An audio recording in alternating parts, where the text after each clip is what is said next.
Hello बच्चों, let's see this question. Artificial reproductive techniques are not always applicable because option A, it is an expensive technique, hence only a few people can afford it. It is only possible in women with damaged uterine wall.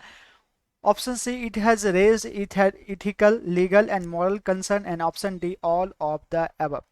देखिए बच्चों, अगर मैं बात करूं artificial reproductive techniques, artificial reproductive techniques इसको short form में that is ART हम लोग कह सकते हैं। आर्टिफिशियल रिप्रोडक्टिव टेक्नोलॉजी या टेक्निक्स हम लोग कह सकते हैं। ये बेसिकली टू टाइप्स के होते हैं, that is in vitro fertilisation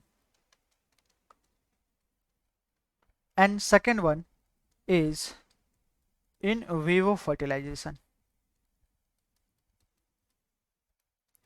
okay, अगर मैं बात करूं ये जो ART टेक्निक्स है, आर्टिफिशियल रिप्रोडक्टिव टेक्नोलॉजी, ये बेसिकली इनफर्टाइल कपल्स यूज करते हैं। इनफर्टाइल कपल्स यूज करते हैं, जो इनफर्टाइल कपल्स यूज करते हैं जो चिल्ड्रन प्रोड्यूस नहीं कर सकते। ये बेसिकली ART टेक्निक्स के जरिए ये फर्टाइल हो सकते हैं। बेसिकली अगर मैं बात करूं ART टेक्निक्स, ये सब यूज नहीं कर सकते। क्यों नहीं यूज कर सकते?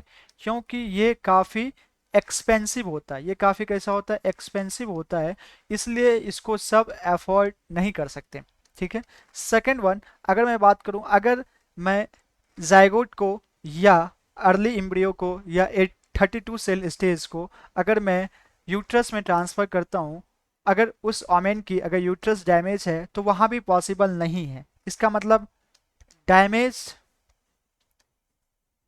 यूट्रस अगर है तो वो प्रेग्नेंट नहीं हो सकती।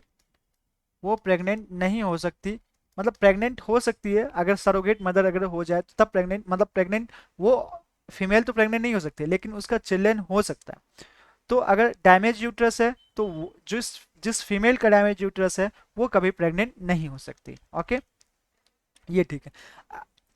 Third one, it has raised ethical, legal and moral concern. Yes, ये जो अगर मैं बात करूँ आर्टिफिशियल रिप्रोडक्टिव टेक्निक्स जो है, ये बेसिकली इथिकल, लीगल और मॉरल कंसर्न भी मैटर करता है इसमें। तो ये भी ऑप्शंस में सही है। तो इसमें से सारे ऑप्शन सही है, इसलिए जो हमारा करेक्ट ऑप्शन हो जाएगा बच्चों option D, that is all of the above. I hope you understood well.